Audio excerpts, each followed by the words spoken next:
तो नमस्कार सभी को। मेरा नाम डॉक्टर स्वप्निल पटेल है। मैं एक कैंसर सर्जन हूँ। एम्स दिल्ली और टाटा मेमोरियल मुंबई से ट्रेनिंग लेने के बाद कैंसर सर्जरी के फील्ड में मैंने ये डिसीजन लिया कि जब अपने शहर वापस आऊँ वाराणसी तो कुछ नया लेके आना है शहर में, और इसी उद्देश्य के तहत एडवांस्ड लैप्रोस्कोपिक ट्रेनिंग जो कि कैंसर सर्जरीज के लिए होती है वो करने का मैंने डिसीजन लिया, और इसके लिए फ्रांस भी गया और दक्षिण कोरिया भी गया। एंड वहाँ पर जो मुझे एक्सपोजर मिला और जो ट्रेनिंग मिली उससे आज के दिन में मुझे अपने मरीजों का मदद करने में बहुत ज़्यादा सहायता होती है।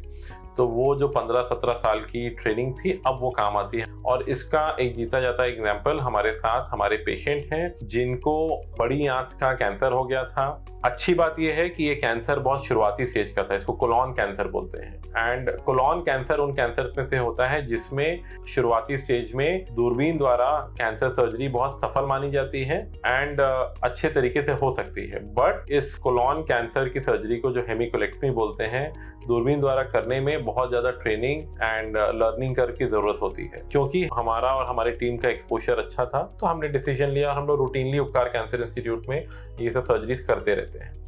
दूरबीन द्वारा सर्जरीज के फायदे क्या होते हैं ओपन सर्जरी की तुलना में?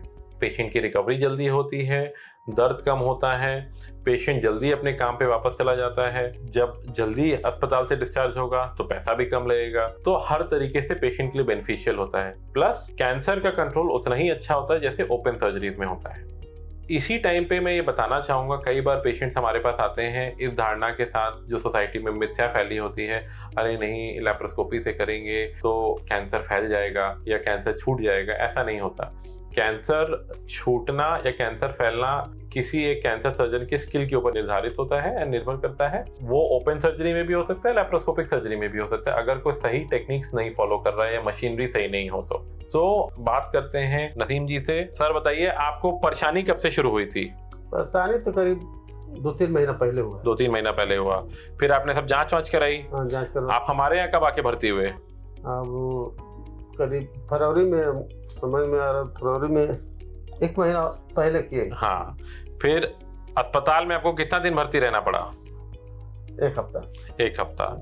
तो एक आंत के कैंसर की सर्जरी जैसी बड़ी सर्जरी को इतने कम टाइम में सर्जरी हो के पेशेंट का रिकवरी भी हो गया और पेशेंट घर भी चला गया। ये बताइए, कैंसर की जो सर्जरी हुई आपकी, जो लैप्रोस्कोपिक सर्जरी हुई, बहुत ज्यादा दर्द हुआ क्या आपको? कभी नहीं हुआ। आज की डेट में कहीं चीरा दिखता है आपके पेट पे? कहीं नहीं।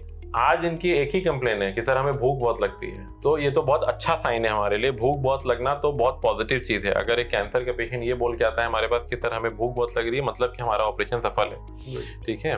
एंड आप क्या काम करते हैं? मैं खेती तो अभी खेती शुरू कर दिए वापस? हाँ, 1 महीना कल बाइक चला निकाले हैं। देखिए, तो महीना भर हुआ है कैंसर सर्जरी का, पेशेंट ऑलरेडी बाइक चला रहे हैं, खेती कर रहे हैं, तो हमारी सर्जरी सक्सेसफुल है। लैप्रोस्कोपिक या दूरबीन द्वारा सर्जरी की यही बेनिफिट्स होते हैं, यही हम सोसाइटी को देना चाहते हैं कि पेशेंट जल्दी से जल्दी अपने काम में, डेली लाइफ में वापस चला जाए, जिससे उसका वर्क लॉस कम हो, जिससे उसका ओवरऑल फाइनेंशियल लॉस कम हो और मेंटल सेटिस्फैक्शन सबसे ज्यादा अच्छा हो। कैंसर का ट्रीटमेट तो करना ही है, लेकिन साथ साथ में पेशेंट को भी जल्दी हर एस्पेक्ट ऑफ लाइफ में जल्दी रिकवर करना है। और कुछ बताना चाहेंगे सर?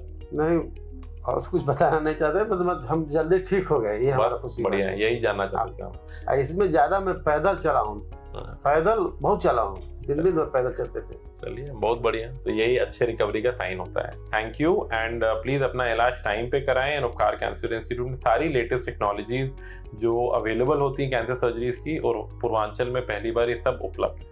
Thank you.